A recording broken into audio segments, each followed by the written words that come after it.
రాష్ట్ర డీజీపీ హరీష్ కుమార్ గుప్తా ఆదేశాల మేరకు eagle team IG, vigilance and enforcement, పోలీసులు, డ్రగ్స్ డిపార్ట్మెంట్ల ఆధ్వర్యంలో రాష్ట్ర వ్యాప్తంగా డ్రగ్స్ దుర్వినియోగంపై మెడికల్ షాపులు, మెడికల్ ఏజెన్సీలపై దాడులు నిర్వహించారు.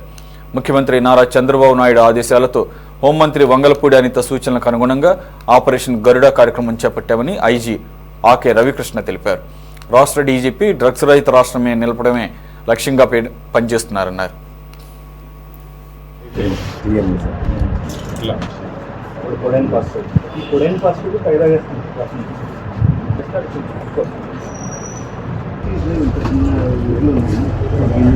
ఆపరేషన్ గరుడ ప్రోగ్రాంతో ఈరోజు గౌరవ డీజీపీ గారి సూచనల మేరకు రాష్ట్ర వ్యాప్తంగా మెడికల్ షాప్స్ మీద, మెడికల్ ఏజెన్సీస్ మీద దాడులు జరుగుతున్నాయి. సుమారుగా 100 టీమ్స్ దీంట్లో పాల్గొంటున్నాయి. డ్రగ్స్ కంట్రోల్ అడ్మినిస్ట్రేషన్, అదేవిధంగా ఈగల్, విఎన్డి, పోలీస్ అందరూ కూడా దాడుల్లో పాల్గొంటున్నారు. దీంట్లో పెద్ద ఎత్తున మాకు అవకతవకలు కనిపించినాయి. ఈరోజు అవనగడ్డలోని మెడికల్ షాప్లోని సుమారుగా 55,000 సంబంధించిన ట్రెమడాల్ టాబ్లెట్స్ గత 2 సంవత్సరాలుగా ఇది విక్రయించడం, ప్రిస్క్రిప్షన్ లేకుండా, ఇది ఎన్డీపీఎస్ చట్ట ప్రకారం కూడా కఠినమైన నేరం, మరి కమర్షియల్ క్వాంటిటీ కింద వస్తుంది.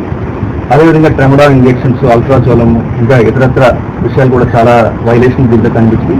దీంట్లో విస్తృతంగా దర్యాప్తు చేసి ఎన్డీపీఎస్ చట్టం ప్రకారం కేసులు నమోదు చేయబోతున్నాం. ఎన్డీపీఎస్ చట్టం ప్రకారం మీకు 10 సంవత్సరాల నుంచి 20 సంవత్సరాల వరకు కూడా జైలు శిక్ష కూడా అవకాశం ఉంటుంది. రాష్ట్రంలో ఉన్న మెడికల్ షాప్స్, ఏజెన్సీస్ అందరికీ కూడా ప్రత్యేకంగా హెచ్చరిస్తున్నాం. ఎటువంటి పరిస్థితుల్లో కూడా ప్రిస్క్రిప్షన్ లేకుండా ఏదైతే ఎన్ఆర్ఎక్స్ డ్రగ్స్ ఉంటాయో వాటిని విక్రయించొద్దని ప్రత్యేకంగా అందరూ కూడా మేము హెచ్చరికలు జారీ చేస్తున్నాం. భవిష్యత్తులో కూడా ఆపరేషన్ గరుడలో భాగంగా విస్తృతమైన దాడులు జరుగుతాయి. అదేవిధంగా ఇలాగ హ్యాబిట్ ఫార్మింగ్ అయిపోవడం వల్ల ఈ ట్రెమడాల్ కావచ్చు, అల్ట్రాజోలం కావచ్చు, ఈ ఇంజెక్షన్స్ కానీ టాబ్లెట్స్ వల్ల చాలా మంది యువత నష్టపోతున్నారు. యువత కూడా చాలా జాగ్రత్తగా ఉండాలి, వీటికి బానిసలు కావద్దని.